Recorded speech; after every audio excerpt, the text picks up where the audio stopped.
等一下，电脑好。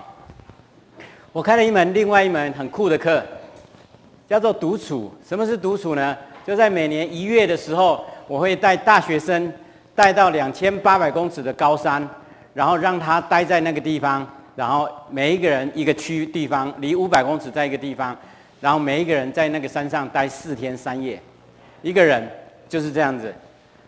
就是这样，一个人在给他上面一个蓝色的那个五金行的帐，下面一个五金行的地铺，就2个，然后有睡袋，有保暖衣，有食物，食物不需要煮有张君雅、卤蛋、豆干、拢有，拢有啊，你就一拆就可以吃了。然后每一个学生呢，我就中午就带到那边走4个小时以后，就跟学生说再见，然后我就说4天3夜后见，就这样子。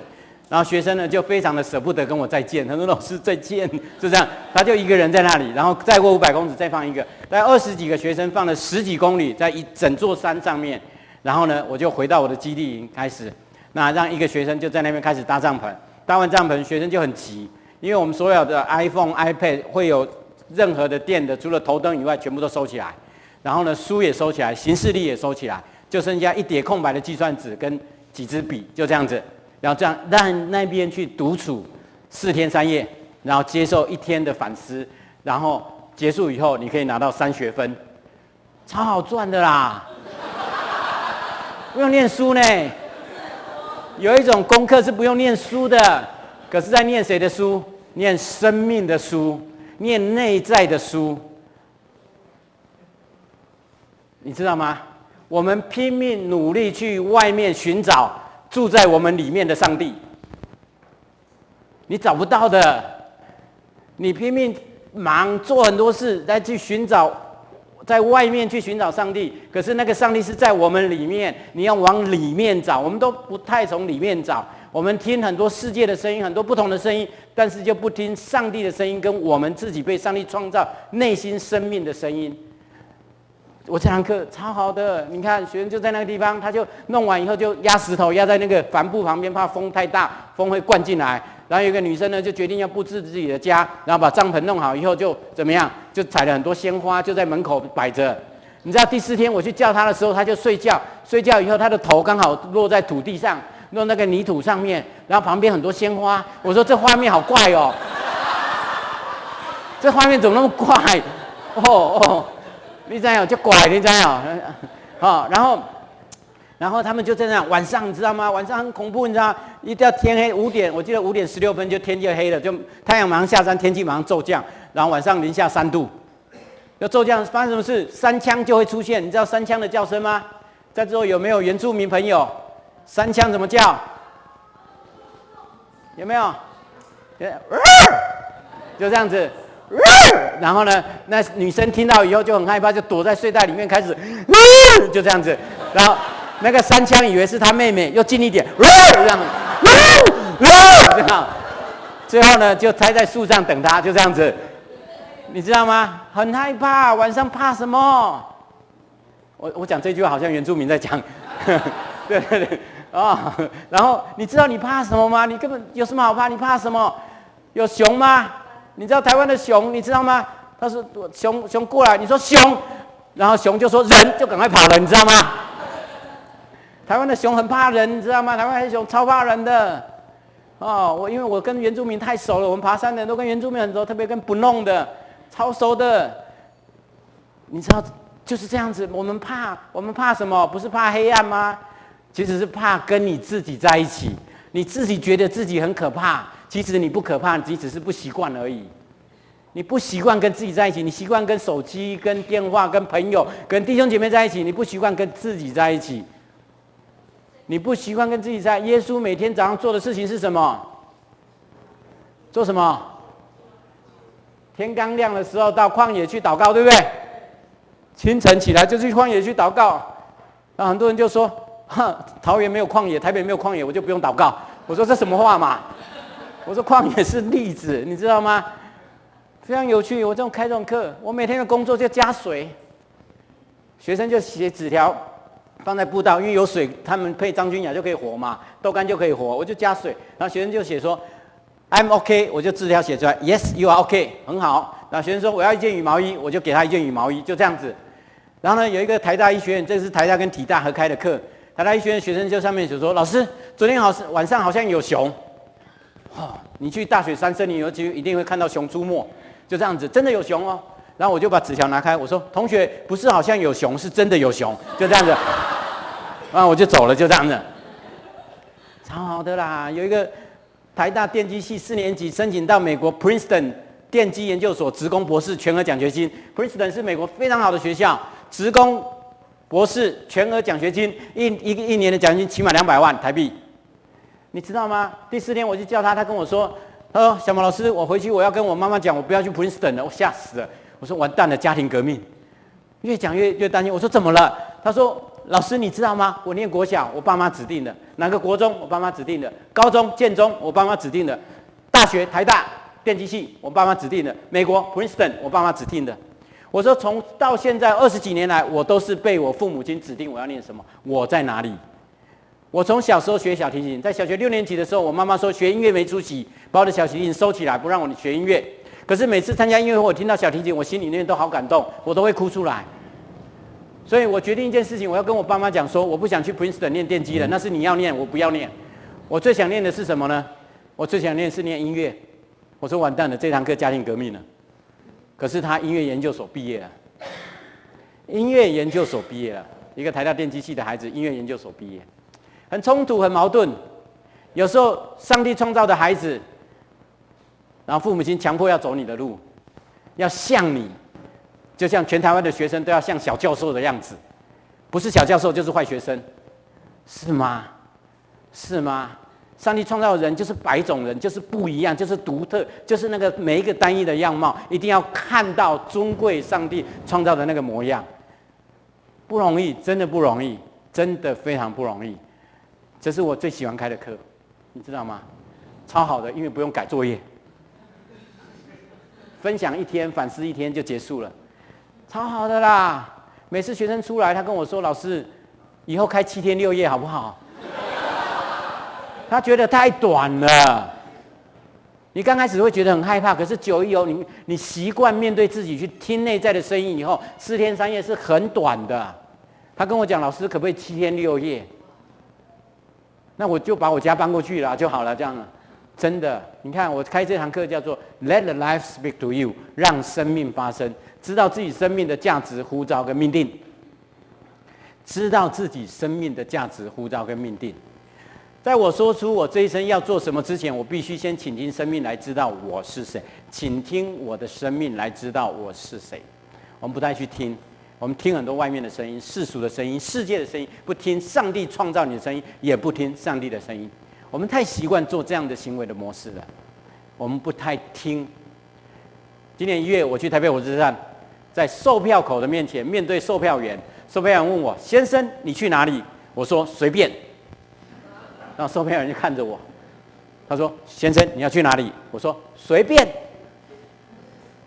先生就说：“先生，你旁边站，后面还有人。”他觉得我有问题，对吗？因为你坐车，你很清楚你要去哪里，你有人生的目标，你不可能随便。可是我们的人生常常随便，由别人来决定你的生命，别人决定你的样貌，别人决定你的护照，别人决定你的命定，你从来不认真思考你适合什么样的位置，不容易哦。我最喜欢这句话 ，Bernard 说的“招命”，英文叫 vocation， 我待会翻译，就是你最深情的喜悦与世界最深切的需要交汇处。在交汇处有一个精彩的故事，我很喜欢这一段话，叫做“深情的喜悦与世界最深切的需要有一个交汇之处，叫精彩的故事”。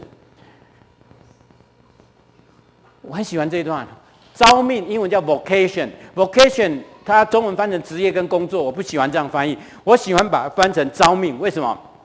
因为 vocation 的字首叫做 vocal 是声音，就是有一种声音召唤你这个人这一生做属于你的那一份工作，会祝福影响更多人，这叫招命。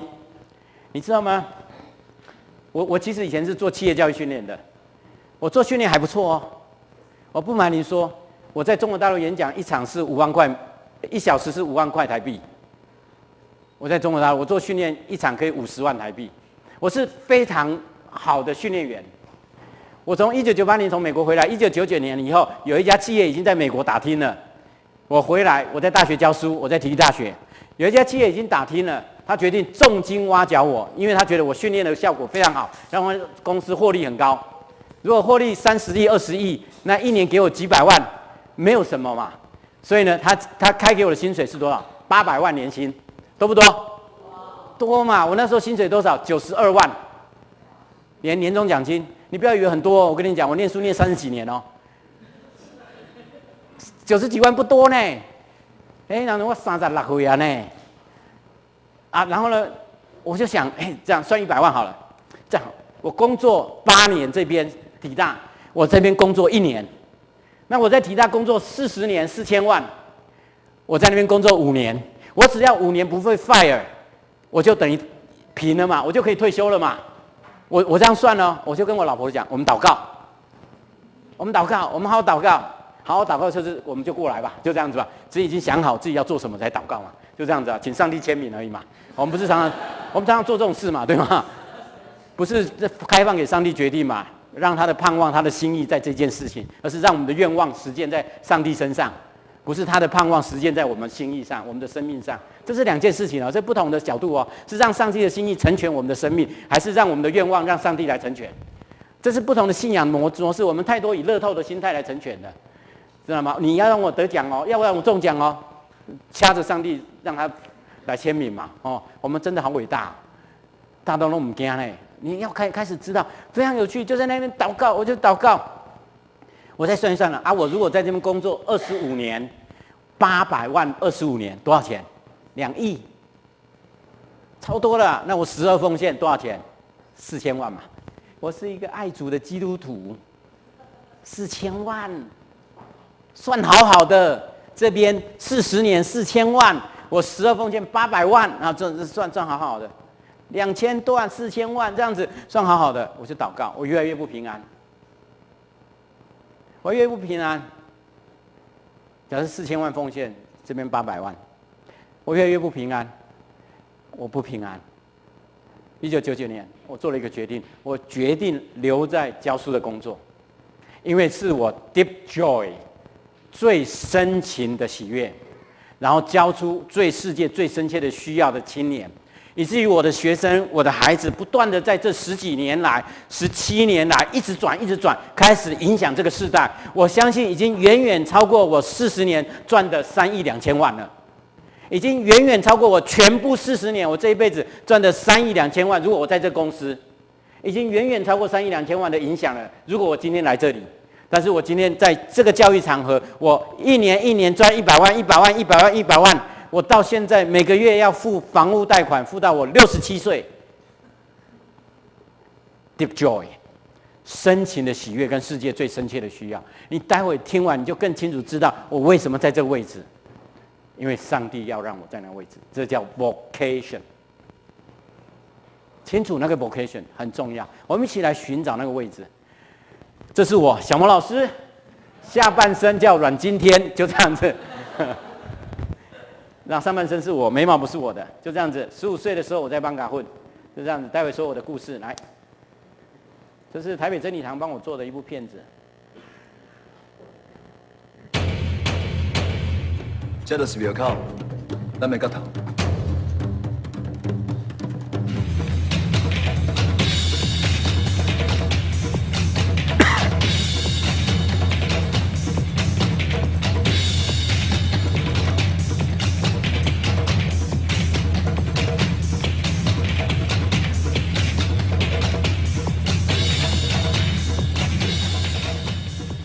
OK， 我是一个被家暴的孩子，你知道被家暴就很惨，就是我爸爸一踢我，我头就会撞地板。那时候3岁，我就撞地板，然后这就流血。然后他不高兴的时候，我的脚就在上面，头就在下面，然后拿牛皮拴我这里就打，然后就开始转，然后15分钟把我放在地下，我就在那边喘气。3岁哦，你不要以为3岁不知道啊，我想起来就是被打。那我看到我妈被打的时候是用扁担，就往我妈妈头上打。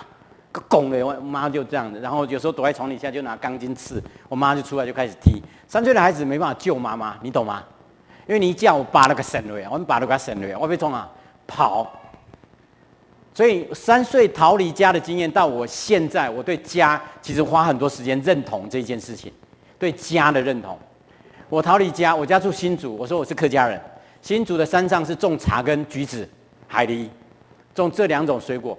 我那时候身高跟茶树一样高，我爸爸就追我往山上追，我就从后门一直跑，从4合院后面一直跑到山上，我就在茶树里面躲，就躲，我爸爸就追不到，也看不到我在哪里，因为个子很小，这样钻。你知道后来我念体育系吗？你知道吗？上帝真的很有趣呀！我跟你讲，我就跑到茶树里面就开始就躲起来，然后天黑了，我爸爸就回去，然后我4岁一个人就在茶园干嘛？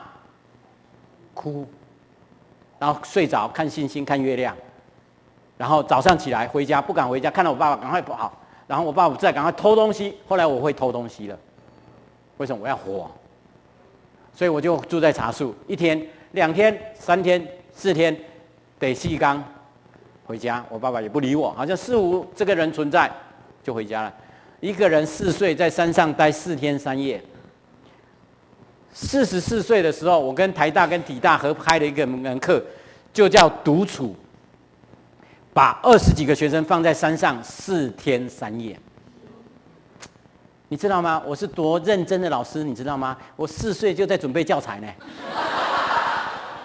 你知道吗？知道吗？4岁呢，我真的很认真呢。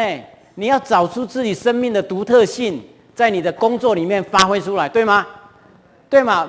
你知道全台湾的教授谁敢把20几个学生丢在2800公尺，然后看不到学生4天？然后最后能够把学生安全的叫回来，全台湾没几个啦，不然就是失眠4天3夜啦。我还睡得很好呢，因为我背很多火锅料上去，你知道我吃得好睡得好，就这样子，你知道吗？这是独特性，我真的很认真呢，我真的很认真，你相信我，我2010年是全国优良教师呢，你真的不相信哦？你相信哦？这书本上写全国优良教师，我真的。有趣的是什么？后来新竹不念了，因为那时候没工作，都是农种茶，没什么的，就搬到桃园。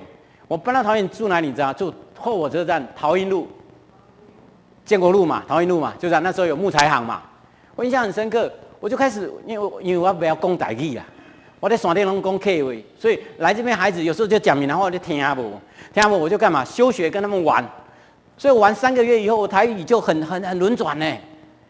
我台语就认真哎，就开始玩到就在桃英路啊、铁轨那边啊、林森什么那边，就那一区，还有什么变电池那边，对不对？变电池那边、池塘那边、白兰那边，我太熟了。然后如果你清楚的时候，后来我就念国中我就中辍，我的老师又对我很严格，我又中辍，我就觉得上学很无聊。为什么无聊？因为老师我就觉得老师怎么讲课这么烂，但我功课很好啊。我功课真的很好，我不上辅导课，我成绩都很好哦，而且受不了。我只是最近这2年有一个资赋优异的教授说我应该是资优生，我说来不及了啦，来不及了，50岁被说资优生，2年前我说来不及了啦。如果你15岁说我就不会这样子了，你知道吗？然后呢，你知道吗？我就中辍，我就转到另外一所学校，我又开始玩，我就不想念书。毕业以后我就去打猎。去哪里打？你知道吗？去复兴乡打猎，跟泰雅族打山猪，喝小米酒，抽烟，射陷阱，超高兴的。整个复兴山区我非常熟，嘎拉赫啊，什么东西，士林温泉啊等等，然后巴林、福山那里交界地我超熟的啊，打山鼠什么都有，山枪全部都打，然后用散弹枪什么一打我全部会。你知道我本身就是猎人嘛，只是就放在农夫学校很痛苦嘛。那些农夫老师就觉得我们猎人有问题嘛，对不对？那我本来就是还好，我没有吃太多药，不然我就真的变成全世界最差农夫。我就猎人，我就不去学校嘛。然后你知道，我就想说算了，不要国中念完就好了，因为我爸叫我当黑手，我也不想当黑手，那干脆去打猎就好了。可是没有衣服啊，就回家拿，有看准考证，我就去考联考。你知道我那时候桃园吗？跑去台北联考哦，表示我成绩不错，对不对？我考到哪个学校你知道吗？台北市立成功高中。成功高中呢，不错哈，你不要难过，你没中辍都考不上哦。我中辍哦，我真的中辍，考上台北市立成功高中，围墙很高啊，青岛东路济南路那围墙很高啊。如果你去太阳花，你就知道围墙很高，教官抓很紧啊，抓很紧，我就完蛋了。开学没几个礼拜就被计生界那么多，等到混不下去，那怎么办呢？因为林森南路有个体育馆，用那个铁链链。我有一个能力，就是国中我会开全部的锁。我能力还不错吧？只是联考不考，不代表我能力不好，这个要分清楚哈。不是联考不联考开锁，我一定第1名嘛，对吗？我一定去警大教书了嘛，对吧？那我会开，我就打1把钥匙，站。几点上课，几点下课，谁决定？老大决定，就这样子。然后我就练长跑，我是长跑选手，就教练就跑到成功，跑到东山，跑到新庄、回龙来回。我是长跑选手，我曾经是桃园县代表队，我超会跑的啊，超会跑。后来我就认识成功对面有一种叫开南3公，你听过没有？有，开始结盟呢。我15岁就知道结盟呢，一个人走得很快，一群人可以走得很远，你知道吗？我就开始吸引一群人，你知道吗？我很容易吸引人，你知道吗？我就吸引一群人干嘛？勒索超容易的呢。我只勒索男生，不勒索女生。勒索女生是没有义气的啦，就这样子。然后我的市场区隔很清楚，就是你知道谁吗？复兴、慈修、光仁、徐汇这些私立学校男同学，这叫市场区隔嘛，很清楚嘛。我的目标市场是私立学校男同学，就这样子，有钱，很清楚嘛。你看。你不知道以前我硕士的指导教授是谁，你知道吗？我是学行销的，我硕士指导教授是翁景明教授，台大商研所翁景明教授。我真的行销，我很清楚目标市场。15岁我就在学了，你知道吗？然后就勒索，超有钱的。后来就认识台北市4所学校，你一定那个年代，民国60几年，你一定知道那4所学校叫东西南北，东方西湖开南台北，对吗？然后最喜欢打架的学校是哪？中国海专。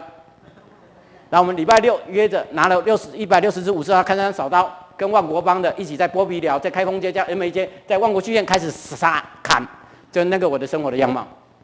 15岁，4点半在台大法学院集合，50刀上卡车，上那个小货车，然后集合。那个200多个孩子跟我说：“对，等来啊！”我15岁，15岁，对，等来。我站在阶梯，我很清楚，我158公分，对，我等来，很好玩哦。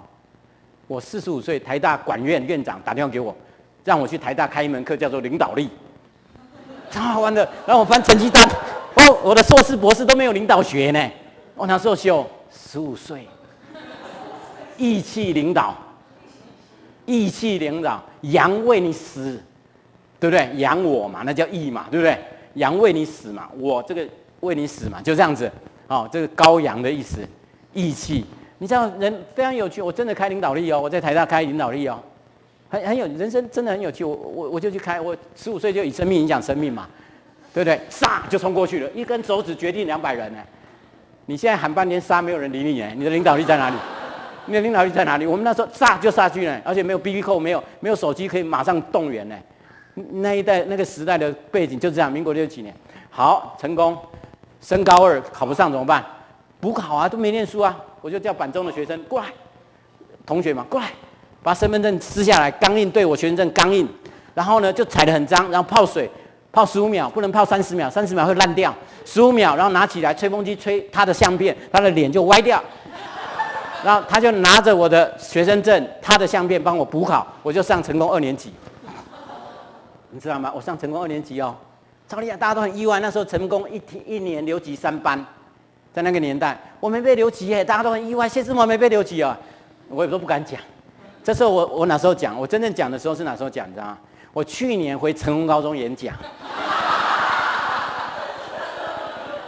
然后你知道吗？我就跟他讲，以后监考要小心一点哈。学生很聪明的，他们还吓一跳，竟然有这样的学生。成功我没成功，被退了，退到哪里你知道吗？要退回桃园。那时候成功跟武林差很多的啦。差很多，那个年代差很多的，570跟420的成绩啦，430。我就是武林，你知道吗？武林那时候校长，我就敲门，我穿成功高中制服嘛，敲门，校长说谁？我说这样我成功的，我要转学进来。成功说看制服，看成绩单，他说我们不收操信不及格的学生。我惨嘛，我就跟校长说你给我记得，我就走了。你给我记得我就走了，你知道吗？到现在我还没去武林演讲。我转到哪里呢？转到虎头山下的一所学校叫桃园高中。那桃高有体育班，对不对？体育班很杀的啦。我们体育班武器很多，你知道吗？标枪，唰！你知道桃高上面有一所学校叫行中义退出役官兵的学校吗？在那里要砍杀。我那2路公车我很清楚，那个一出来钉鞋，哇就打下去了，在公车上。然后从窗户跳出来拿标枪，慢走，唰，标枪就出来。那个年代就这样子。后来我犯案被抓，我在中立犯案被抓到中立分局，然后中立分局在中冠路那个国小对面，对不对？我开始2个警察就开始踢我肋骨，这样踢，咚啊咚啊，踢几下我就受不了，就弯下去就不能呼吸，踢横膈膜是不能呼吸的。踢完以后干嘛？踢20几下以后就开始拿电棒电我，一电我就不能呼吸，那几百伏的电完我不能呼吸，电完不能呼吸，我真的怀疑秃头是他电出来的，就这样电。电完做什么你知道吗？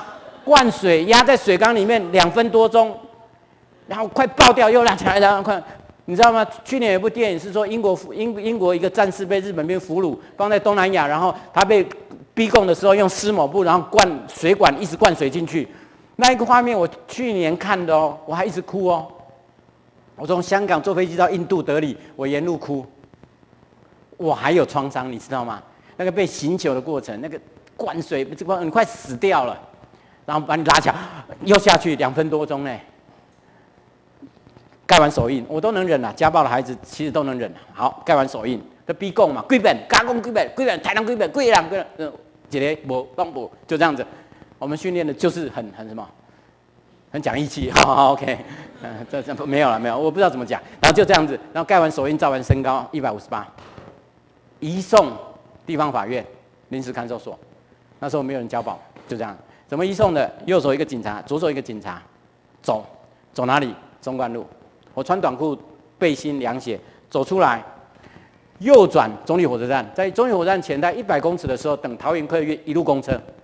我记得在最右边，等待5到10分钟。那时候车子没那么多，上车我被坐在后面，2个手铐着警察，然后最后送到桃园地方法院临时看守所被关起来。我16岁。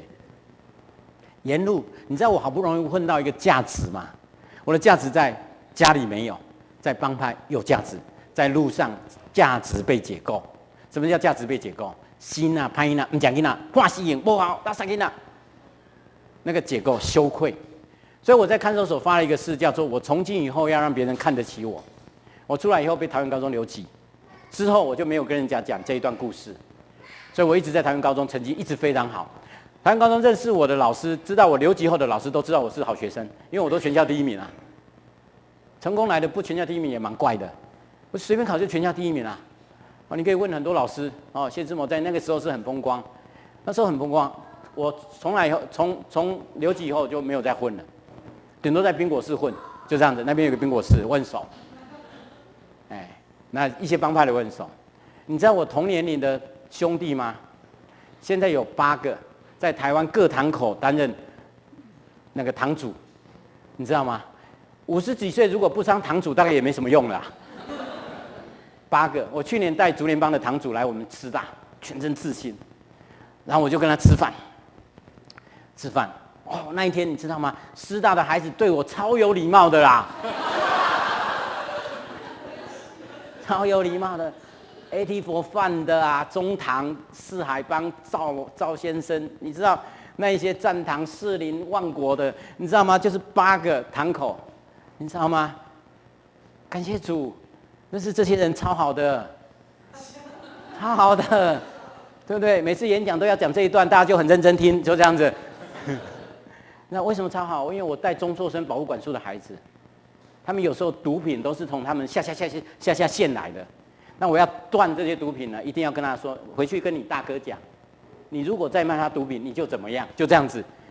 后来那12个孩子都进教会了，就这样子，因为找不到毒品嘛，因为我们认识大哥的大哥的大哥嘛，就这样子嘛。像中立也有嘛，一天到晚讨债啊、毒品的啊，这些在中立嘛。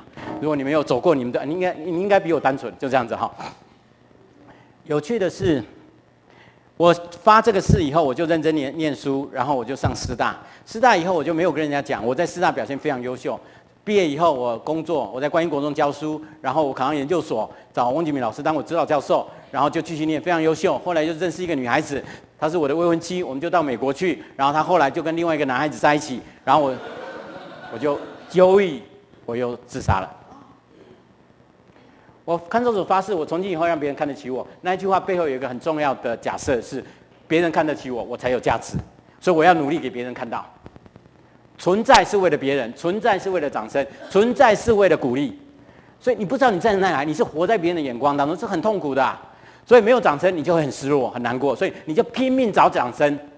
我22岁是全台湾100大企业名讲师，22岁哦，大学刚毕业我就是全台湾名讲师哦。民国70几年的时候，我后来自杀了。1993年10月决定要自杀，开始有自杀倾向。人家找我去1993年，在美国印第安纳，我决定要自杀，然后找我去查经班，他们查了一个经文叫做浪子的比喻。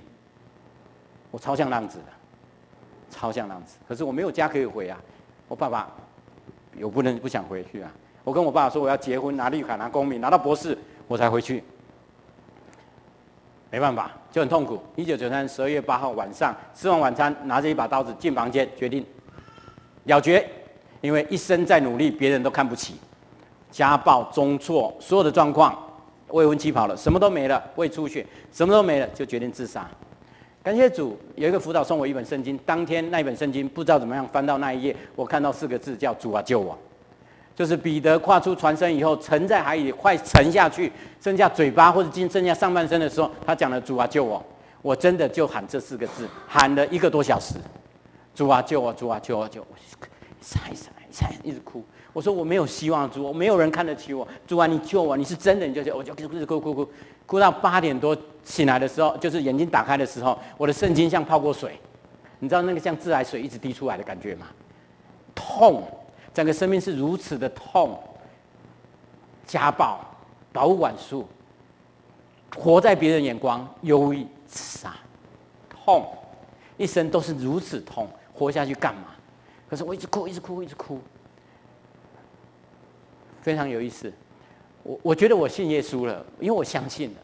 我打电话给我大学的室友，他是基督徒，我真的打给他，他就跟我讲说，他说志某，你信你当成基督徒，我根本不相信。你以前跟我说你死了也不会相信，我说我真的快死了，我真的相信了。那一天一直到现在，我越来越清楚一件事情，就是生命的价值不在挣来，而是在活出。什么叫生命的价值不再是挣来，而是活出？这是1000块，是真的1000块，1000块去买茶叶蛋找你992，捏完打开它还是1000块，找你992，丢完放地下踩，它还是1000块，找我992，不会因为脏了皱了被踩脏了剩下100块。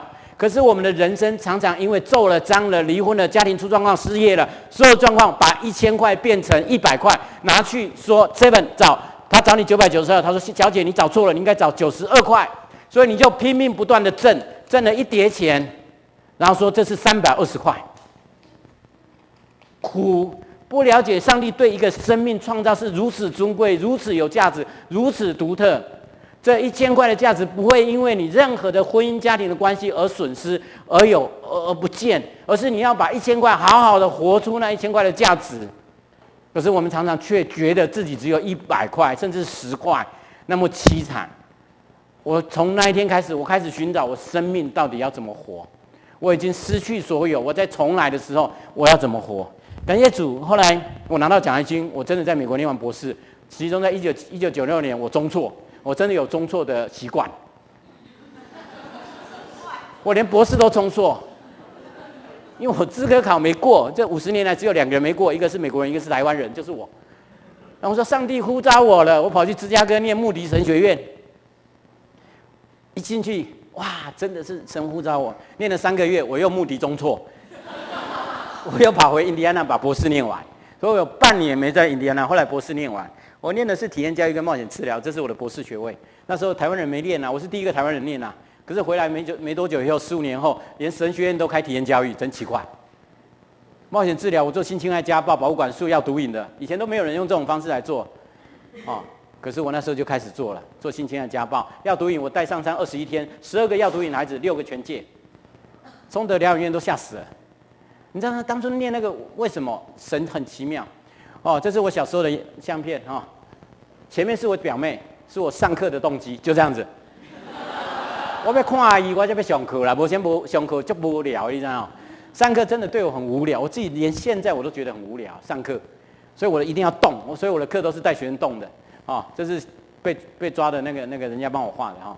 这是教会公报的记者顾浩然采访的。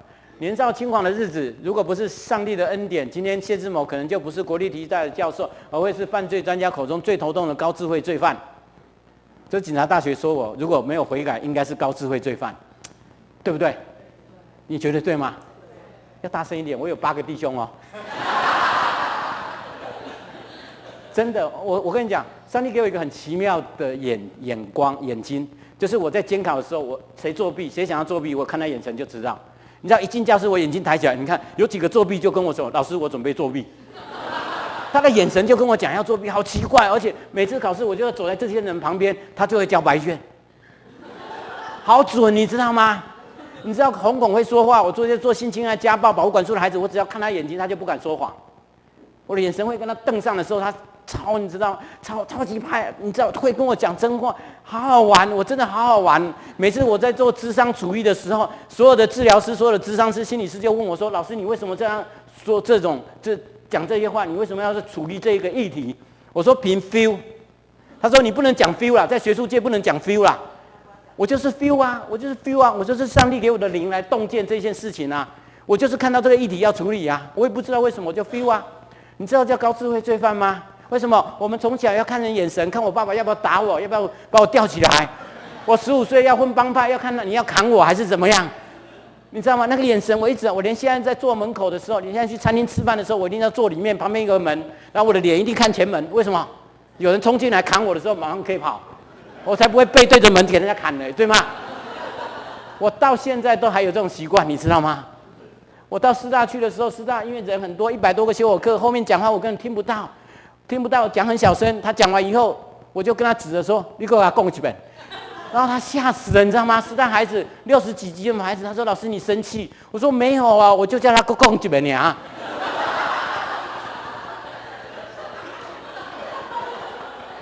原来老我好难去掉，对不对？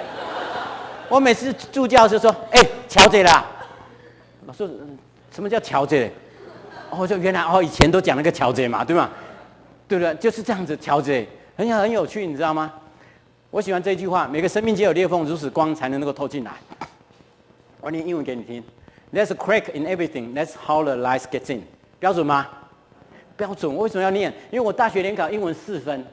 我师大英语系有一个姚老师，我永远记得，我坐第一排，因为个子小嘛，那时候才160，个子小。然后他就说，我们班上有一个人英文考4分，如果猴子能够坐在椅子乱画，也有4分。我那时候就很难过，你知道吗？我跟猴子一样，你知道吗？感谢神，我在美国拿到博士还教书，我的英文真的是恩典，你知道吗？4分的人去美国教书，还搁摕到博士，你不相信？我再念一次英文给你听。That's a crack in everything 。所以英文不好的不要放弃，好吗？真的不要放弃，靠着恩典真的够用，在软弱人身上显得够用。2015年我去太阳峡谷走了一趟步道背很重，我背了35公斤，走了将近20天。就是我那时只剩下勇敢的那一条路，那一部电影我走的那条路，我那时只剩下勇敢那个就走雪地2005年2005年漂亮山超漂亮。我为什么一直讲山？其实背后在讲我的生命故事，就是我被打的时候，我躲在山上，所以后来我习惯在山上，因为山不会家暴我。所以我的心中认为山就是我的家，所以我每次上山就等于回家。我的家我根本一点不眷顾，所以我不是回家，因为我不视为我的家是家。所以从头到尾我一直讲山，讲喜马拉雅，讲山，我在讲我的家。这背后我跟大家诉说我的生命的经验是这样子。所以我回到山，超过3000到4000公尺，我基本上过动情况越来越严重，因为回到家。我跟原住民相处非常好，我现在看到原住民就觉得你是我兄弟，我只是外表不像原住民，我内在就是原住民，甚至比原住民还剽悍的原住民。因为现在原住民爬山都要我背，就这样子，因为不爬山了啊。你看漂亮你看这些。后来我去滑阿拉斯加滑独木舟就要划独木舟之前呢，做一个非常，这是熊哦，好可爱哈、哦。这3只小熊就这样子，哦，好可爱哈、哦，熊，哦，这是大黑棕熊，超凶的。看到熊怎么办？跑，你再跑，马上追你。他42公里跑比你快，马拉松都跑比你快，怎么办？吓他，跑下坡，确定？真的吗？他用翻的会比你快哦。我再跟你讲怎么做哈。那个有时候美国棕熊是非常凶的。美国有一个国家公园的原则，只要这只熊攻击你，就可以把它枪毙，因为它有攻击性的，真的。哦，你熊超快的，过河马上3秒钟就过河，超快的哦。所以美国棕熊很凶哈、哦。后来我去喜马拉雅哦，我喜欢爬喜马拉雅哦，我这边就不看了。但是上帝第2副对付我的东西，后来我信主了嘛。第2个对付我的东西是我的骄傲的身体，你知道我是体育系的，所以我身体形象是不错。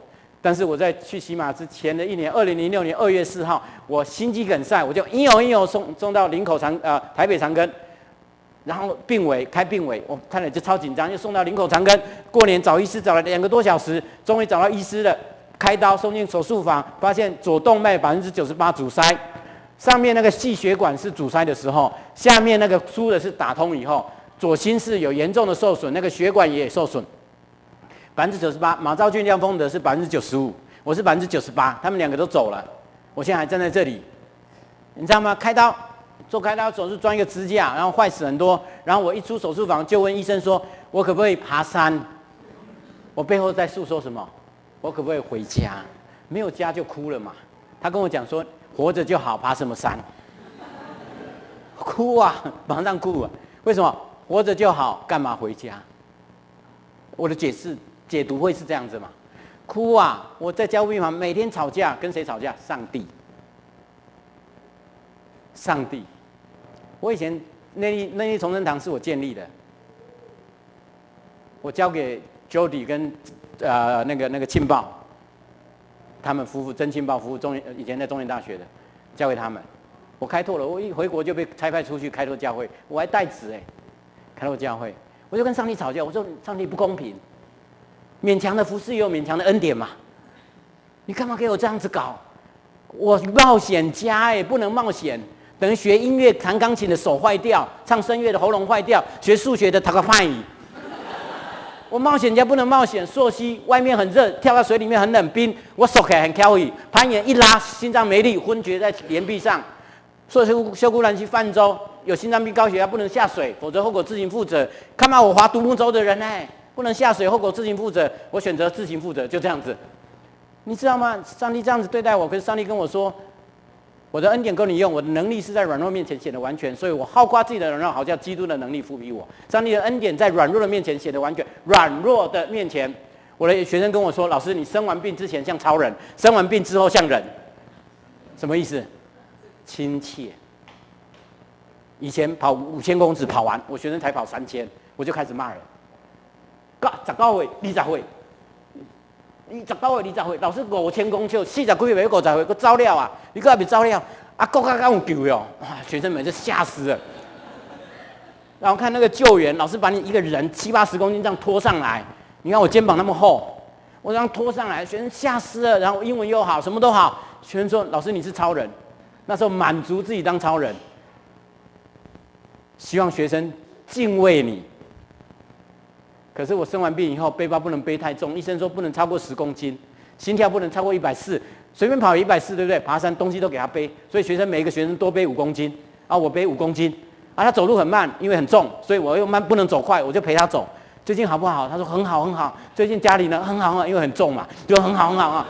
然后到营地放下背包的时候，他说：“老师你好亲切哦，你好像人哦。”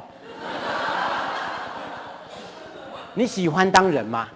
我相信耶稣就是当人，他真的道成肉身来了，他不是以他那个完全的那个来，而是以他道成肉身谦卑的进来我们的生命，当一个人，不需要被人家崇拜，不需要当一个人去爱人。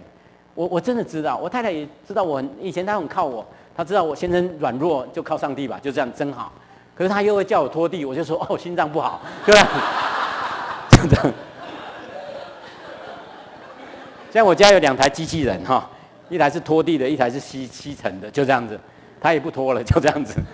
哦，很有趣。我真的觉得那个生命，我现在血氧摄出率呢，如果你是医生的话，你就知道血氧摄出率大概是55%，EF 值就血氧摄入55%，35%的话就很差，对吗？35就要住院，可能要戴氧气罩。我站在这边呢，我的血氧测出率呢37.8，就这样子。我现在分享到现在2个多小时，你觉得我像心脏病吗？我今天早上还讲到哦，你觉得我像心脏病吗？不像哦，你们比较像。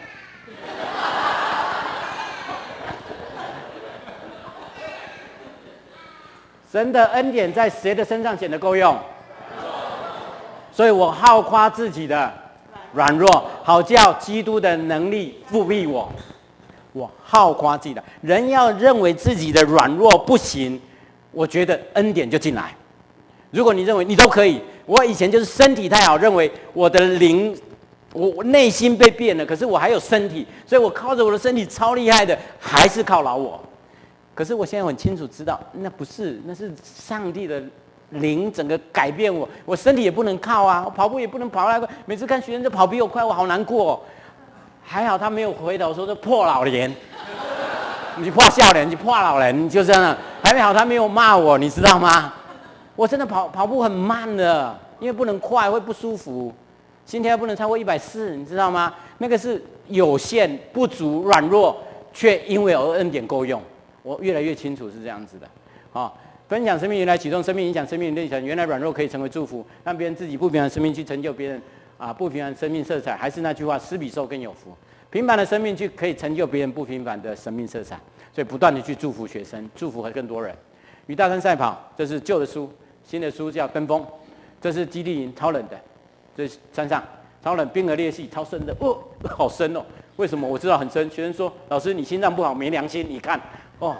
我说你心脏不好没良心，我看超深的，两边都超深的，那窄窄的啊，60公分、70公分啊，就全部团队确保 ，teamwork 团队确保。如果第一个掉下来，二话不说，第二个从另外一边跳下去，就这样子，那平衡嘛，不是平衡吗？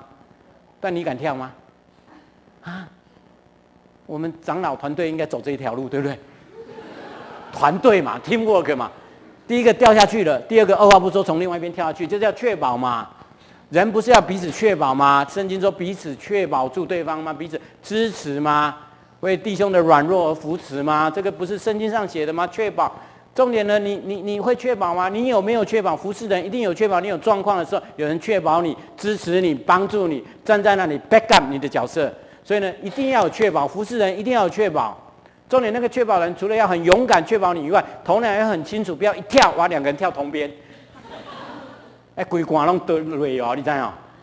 那就变1600，因为这样下去是800公斤。如果这个人再从同边跳下去，就800，因为惊到一起跳下去嘛。头脑要清楚，对吗？很多父母亲确保头脑都不清楚，对吗？孩子是功课不好，最后翘家，被你骂到翘家，就确保错边，对吗？有时候老师也确保不好啊，本来学生可是不念书，最后离家出走，或是父母亲来告你。你也是确保错边，很多太太呢也是确保先生错边，对吗？对不对？骂的先生不知道尊严在哪里，对吗？男生很爱面子的，女生很爱安全感的。有一次我就跟我太太吵架，为什么？我买了一个 LED 灯泡，我就买回来，然后我太太就一直骂我说：“我们家都用黄光，你干嘛买个白光？不温暖的感觉。”我管它不温暖，我只要有灯就好了，管它什么。然后他就一直骂我，骂到算了。我就不讲话，然后呢，隔天呢，我就想骂这么多。隔天呢，我就偷偷去大润发把它退了，因为没有用嘛，就退了，钱拿回来我就知错了嘛，对不对？我就拿去退，我已经有动作啊。我太太就说：“我跟你讲，叫你不要去买，你看买了还要退，花那个时间。”我苦也讲确保清楚在哪里就好了，知道？跳到哪里不要，你知道吗？所以他后来就很乖了，你知道吗？我太太真的蛮聪明的，你知道吗？你知道吗？箴言第1篇第5节写什么？使聪明人得着智谋。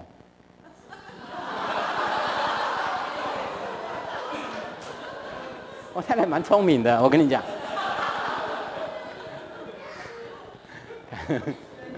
5点我们12点开始爬，5点半爬。你看前面那个。超累的啦！我走到这里的时候，雪巴人拍我肩膀，因为他没有带过心脏病人爬那么高。爬到以前记录是4500，装支架爬到4500，爬到4600，我学生一直跟我照相，外面在下雪，我在商务里面被叫出来，商务有暖炕，被叫出来一直照相，因为有4600的招牌，就照100多张，越照我就越火。因为以前记录是4500嘛，一年4600已经破纪录，他就一直照。我照完以后，他们还要照，我说我不照了。然后老师你生气？我说对啊，你是觉得老师今天晚上睡了就挂掉了？我超气的，你知道吗？然后再爬到6000多，然后你知道吗？在这里超辛苦的啦，你看超辛苦，就这样爬。学班人敲我肩膀说 ：“Dr. 谢 ，Are you OK？” 我说 ：“I'm OK。”然后走到这里呢，学班人又从上面跑下来拍我肩膀 ，Dr. 谢 ，Are you OK？ 我说 I'm OK。走到这里呢，学班人又从下面跑上来问我 ，Dr. 谢 ，Are you OK？ 你就开始他赢啊，你知道吗？为什么？因为你跑这么一段而已，他跑3次啊。然后呢，跑到这个凹槽准备登顶的时候，他问你 ，Dr. 谢 ，Tell me the truth，Are you really OK？ 告诉我实话，你真的 OK 吗？我就跟他讲说 ，Please trust me。那时候每分钟呼吸50次哦。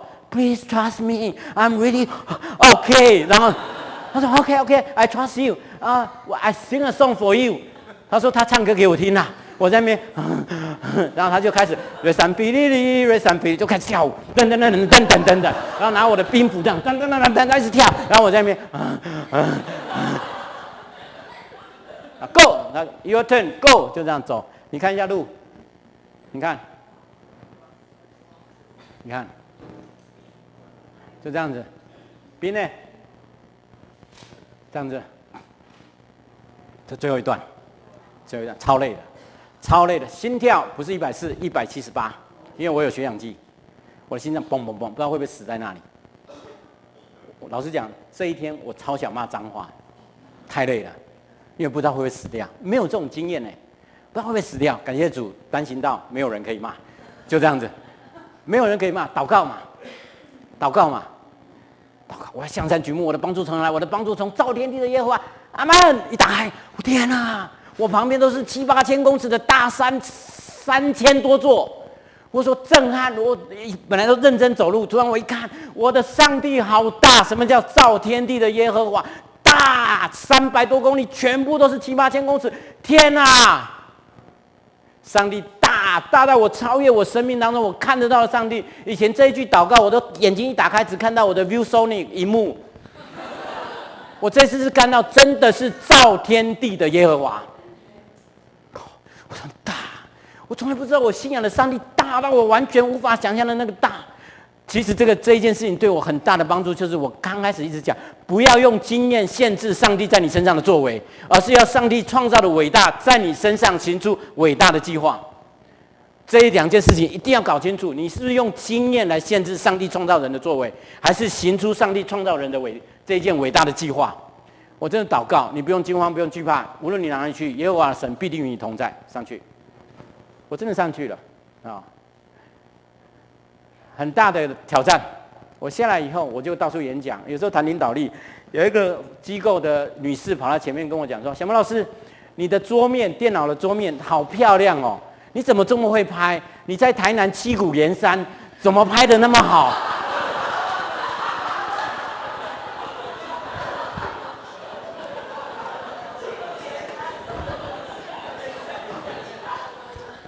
老实讲，我真的超想骂脏话，在。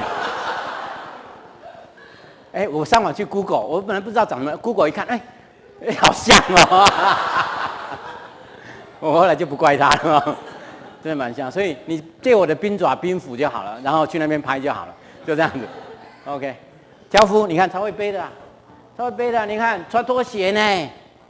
穿拖鞋呢？我本来以为台湾原住民很厉害，每次去塔拉加爬山，原住民都背那个瓦斯桶那么大罐的一罐，我就超厉害的。我原住民怎么那么厉害？30公斤4000块，50公斤6000块，我说超厉害的。可是我去那个喜马拉雅山脉的时候，你会发现，他是一个人背5桶，不是1桶，是5桶。你看超厉害的，有一个还穿夹脚拖，每天比我晚出发，每天比我早到山屋。我有一天我就很火大，我就一直跟了20分钟，他越走越快。我说这是什么品牌的夹脚拖都不会断掉，我说背70、80公斤都不会断呢。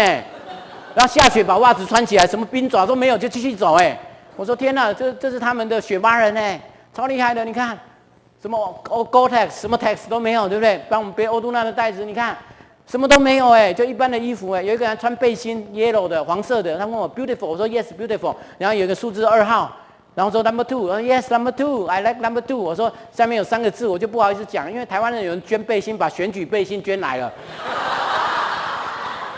我背选举背心在当挑夫啦，阿本你都看到蔡英文的那个背心的呀。超会背的，你看，超能背。你看，250公斤，250，听好哦。我们决定建议劳委会引进你老，我们开搬家公司。以后你看中华路有人背着3角钢琴就过马路，背着2门冰箱上18楼，不用坐电梯。250啦，超能背的啦，吓死人啦，背很多天呢。你看，更能背的是这个3岁。3岁一箱泡面在他的头上，他跟在他爸爸后面，一天走8小时，走3天，走24小时回到他家，超厉害的啦，超厉害！以后你带你女儿逛街，把电脑绑在她的头上，死过行后，我要去统领去收购，就这样子训练一下，以后长大就背250。你知道吗？我去大学演讲，去高中演讲，我说你们8年级、9年级是草莓族，你们是草莓族吗？有一个大学生说：“老师，我们不是草莓，我们是桑葚。”我说：“可好？”然后然后我说：“我不管你是草莓，你出生完以后也很可爱，一个娃娃旁边出现一个人叫草莓妈妈，另外一个草莓爸爸，干嘛？开始养草莓。哦，草莓，哦，不要跑会跌倒，哦，不要爬会摔死，不要乱丢东西，不要开始养草莓。碰到学校碰到草莓老师跟草莓校长，开始不要游泳，游泳会死掉。不要爬山，爬山会迷路。不要去户外教育，户外教育学校有花圃就可以户外教育了。”然后进大学就一群草莓园嘛，就在玩脸书、玩 LINE 就可以上课嘛，连理都不理老师啊，因为他说老师我不吵你就好啦，就是这样子，我老师不吵你。还有一个学生说老师你请假可以请别人来代课，那我请假我也请别人来代课，还蛮有道理的啊。你知道吗？这群草莓园，江南长老教会的变成仙人掌好吗？仙人掌好吗？那个我们社青不管了，就青少年、青年了，好不好？当然好嘛，对，因为是别人嘛，对不对？因为我们已经中年了嘛，对不对？训练我们的下一代成为仙人掌，好吗？越酷越寒的环境，它越能长出来，可以吗？你前面几个例子都是我学生我专门是训练仙人掌的人你知道我专门训练仙人掌，国家要交给这一群仙人掌才有救，你知道吗？真的我真的有这样的紧迫感。我去中国大陆200多次，我真的知道有那个紧迫感，我真的知道我要为台湾做一些什么事情。我2007年去尼泊尔盖教室、盖学校，期望国家公园附近有一所学校，中立立新医院跟我去，在2014年中立立新医院在那边盖一所医院，叫期望医疗中心。尼泊尔期望医疗中心是这一个月急性创伤手术非常多的地方。地震被压伤的都在那边手术，医疗品也在那里。当政府不能进去的时候，中立立新医院已经进去了。是2007年我带立新医院开始进去的，奇妙吗？7年后盖所医院在那里。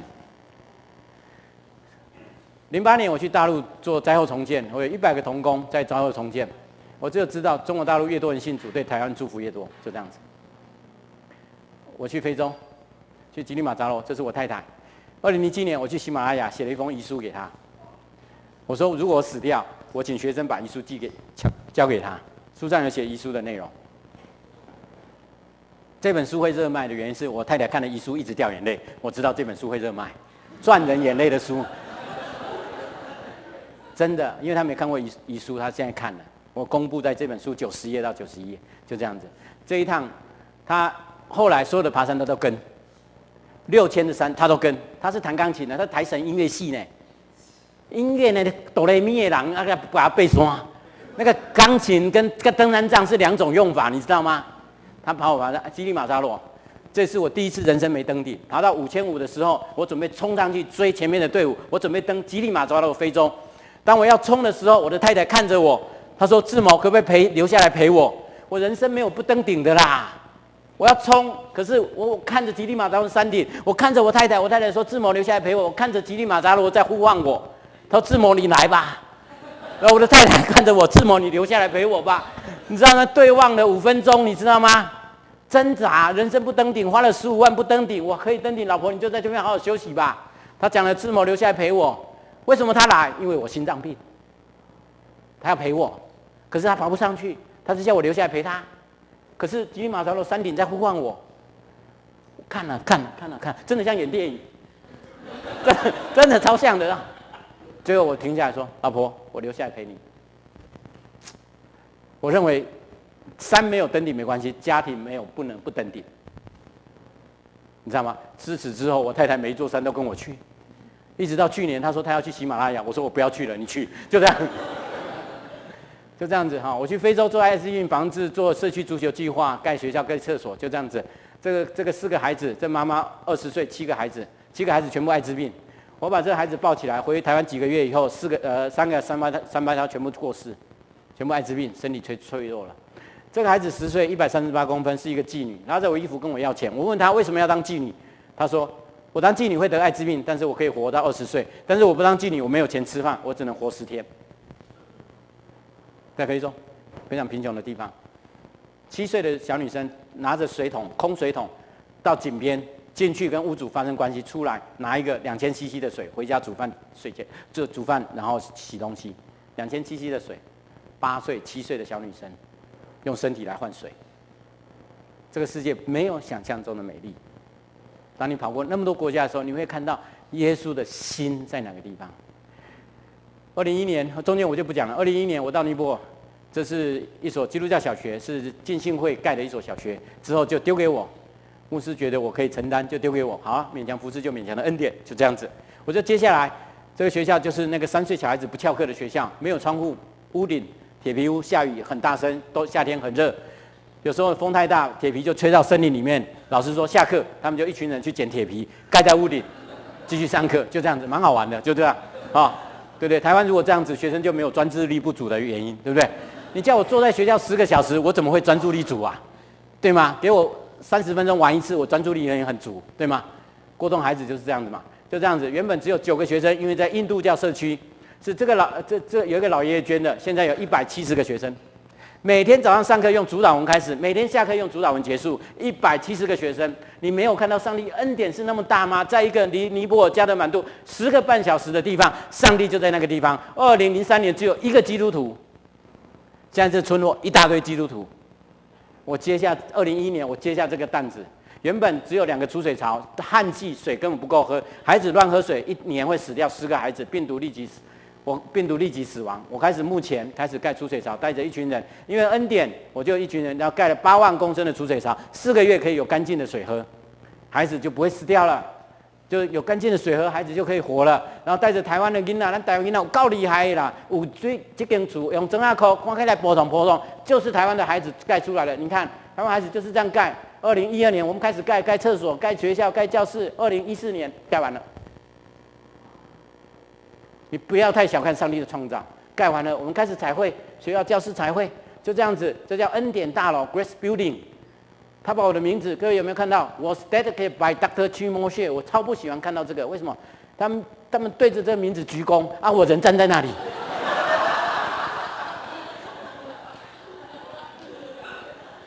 对这个感恩，我说我人在这里呢。可是他们说 dedicated，OK， 我本来写说台湾 people， 他就把我名字打上去了，你知道吗？教他们培力，原本是5%的落后的成绩，现在是65%之上的。投师带台湾的孩子10岁以上就出去了，10岁以上就海外宣教了，因为我们要做一个宣教，1500个、2000个不是嘴巴讲的，我10岁就让你出去了，就这样子。你看台湾孩子好厉害，好会画，对不对？画得漂不漂亮？超漂亮的，超会画，10几岁国中生就去了，到50岁、60岁都可以去。你看，然后我们就募校车，这个校车募的可以坐83个学生，3岁的孩子挤在那边都哭了。为什么？他们可以有一点时间做家事跟念书了，不用走那么远了。因为下雨天有时候晚上下雨都80公里、100公里的雨量，那孩子有时候被冲下去，过河的时候会被冲走。我们就募巴士，然后这个就兜兜，我刚才讲的就留在那边帮忙。后来我去印度德里贫民窟，你看乱不乱？乱吗？乱啊！你知道吗？这超像我研究室的，超像我的房间的。我一进去，哇，怎么那么熟悉？原来是我的房间，完全没有文化震撼，你知道吗？如果你的房间跟我一样乱，欢迎来印度德里贫民窟，就这样子，就这样子教他们妇女做手工艺品，跟孩子玩，就这样子。我们5、6月，现在我昨天童工就发给我，现在是47度，将近逼近50度。现在啦，那就7月、8月就好多了，就这样子。我进去那时候进去，一个孩子手抓我，黏黏的，受不了，好黏哦。但是不能甩开，因为你甩开就把基督的爱甩掉了，对吗？可是我又很讨厌脏，你知道吗？我到现在还洗2次澡，我就觉得就不能甩啊！一不甩，另外一只手又被抓到了，又不能甩，又假装很好，然后最后8只手抓在我2边，你知道吗？所以我现在跟孩子可以抱在一起了。然后贫民窟的孩子好可爱，就是我很喜欢这样，很单纯。这是我们贫民窟教育中心，没有椅子，没有桌子，就这样教书。你看，就这样教，4个孩子共用一本笔记本，字写小小的，因为没有钱买第2本。贫民窟教育中心这2坪，一个妇女的家，2坪坐了18个妇女跟孩子，在48度的高温，没有空调，还有说有笑，你看我还笑得那么快乐。他们说：“老师，你的脸发亮，有天使在那里。”我说：“没有，我是油性皮肤，就这样子。”他们好属灵哦，就这样。你看，我们办夏令营我喜欢这一句话。我们问孩子说：“我们很特别。”我们的孩子就会回答：“我会钢琴，我会念书，我功课很好，我会画画。”印度贫民窟的孩子说：“我很特别，因为我很诚实。”那个从特质里面来的，我很特别。我喜欢这样的说法。有一个孩子说 ：“Because I'm son of God, so I'm special。”我是神的孩子，我是耶稣的孩子，很棒。我成立一个社会企业叫阿夏，开始在台湾，你在露天，在很多的早稻咖啡，在台北公馆附近很多咖啡店，开始卖我们的东西。这是德蕾莎修女说的：“我们不能都做伟大的事，但是我们可以用伟大的爱做小事。”开始卖这袋子，你在路上看到这袋子、这些袋子，然后这些手工艺品都是尼泊尔妇女生产的，我们在台湾卖，钱80%捐回山上。要教会他们钓鱼，我的宣教模式一定要教会他们钓鱼，所以我每一个社区只停留9年，9年社区的教育、公共卫生、经济独立，我就走了，以信仰为本。所以我们有宣教士过去，我们有同工过去，这叫我的宣教的模式。这在后现代很少。我去过巴拿巴，我去过林良神学院去谈宣教的时候，他们很少找到这样的宣教模式。我说这是神给我的，我用这样的宣教，我已经有4个宣教点。我们派出宣教同工、宣教师出去。这是去年4月签的台北中文小学。4月的状况是这样子：去年4月，我汇了80万开始整修，就这样子开始整修，开始彩绘，带台湾的学生去服务、去彩绘，开始彩绘，有没有变？变很多哈。我们开始砌围墙，带着台湾孩子砌围墙，砌，台湾孩子把围墙砌起来了，厉害吗？台湾囡仔是就搞给他空间吧，给他机会吧。我们开始卖咖啡，就这样子。我开始卖咖啡，这是我要做的。永久教室、资讯教室、社区面包工厂、社区公共卫生、成立中学、青年志工计划。那我里面有一个就是宣教，我都不会写，因为对外我会跟很多人谈募款或是谈很多事情。这是印度美容院计划。最近尼泊尔地震，我们服务的人减少，原本我们服务都150人，现在剩20个人。我们财务影响很大。我祷告，但印度需要85万做美容学校。要85万，我2话不说，我就说汇过去。我们用了9月、10月、11月的薪水汇过去，这叫信心。薪水哦，同工的薪水，我们就汇过去，这叫信心。不要让上帝成就这件事，你要做你就成就，不要做磐石就关起来，因为上帝不让我做，别人做，我很清楚，这叫依靠。你以为这个信心这么容易吗？去年台北中文小学我们汇了将近100万。这些钱哪里来？我不知道。我们1年将近花了1000万，钱哪里来？我不知道。有没有教会奉献？有一点点，其他钱从巴西、从澳门、从上海到处钱来，我真的不知道从哪里来，恩典来。我在做宣教，我希望这几年内能够派出20个宣教师。台北中文小学公民教育咖啡青年志工计划，华人磐石领袖学，各位可以上网看。你的孩子如果暑假没事做，可以花一点钱让他在那个地方，我相信你会改变你孩子一生。真的会改变孩子一生，花一点点钱把他送出去。该所学校孩子有书念，盖一个储水槽，孩子有干净水喝，多盖几间厕所，孩子尿尿不用等很久。盖一个面包工坊工厂，孩子可以不用吃发霉吐司。盖一个手工艺工厂，孩子的妈可以赚钱养家。你可以与我参与这有意义的服务，这也是宣教的行动。但我对外不太用宣教，因为我希望启动更多人来关心宣教点的服务。不要让宣教只有基督徒去，因为非基督徒可以做更多的事情，对吗？他是医生，他可以剪头发，他可以教英文，他做非常，我们邀请他参与这神伟大的事工，让他们进来吧。这是我的宣教的策略。我们每天早上灵修祷告读经，晚上读经祷告灵修。我们比宣教团队还宣教，可是我们去了70%的非基督徒，很多的孩子回来以后，现在开始进教会。他平常不到教会，可是去了以后，现在进教会。这是我的宣教策略跟福音策略。我很清楚告诉弟兄姐妹，我们把心打开，要用上帝的伟大来看人。Be a Jesus-like, not only church-like。不只是像教会的人，要像基督的人，像基督的人。这是登峰，各位有兴趣可以买，或是教会算一算人数哈。如果很多的话，我可以请出版商寄给我，我先签名。一本大概250，签完名，那你回去可以卖500，就这样。我跟你讲，我是 business 的人呢，我是做生意的人呐，只是我做在神国的生意了。现在有一天，当你回顾仔细生伟大的直言的深度坦诚交谈从未有过，伟大勇敢的祷告从未做过，冒险大胆的活动从未尝试过。牺牲奉献的付出从未给过，也从未碰触过他人生命。你只是坐在卧椅内，带着一颗枯萎的灵魂以及遗忘的梦想，结束你的这一生。这绝对不是上帝创造每一个人的目的，对吗？在你生命一定有一个伟大计划，伟大勇敢的祷告，为深度值得坦诚交谈，冒险大胆活动，牺牲奉献的付出，碰触别人的生命。这是神对我们的交代，勇敢的跨出传声。我们一起来祷告。天父，我们谢谢你，谢谢你，让我们这一群弟兄姐妹在这美好的3个小时的时间去经历上帝的恩典如何在软弱面前显得够用，如何能够扩张我们的生命账目，让我们看到不仅是教会内，更看到那94只羊现在跑到中华路的街上，跑到各地的街上，中山路的街上，跑到各地区，然后让我们去寻找他们回来，因为他们如同羊没有牧人，流离失所，所以你就差派你的工人去收你的庄稼。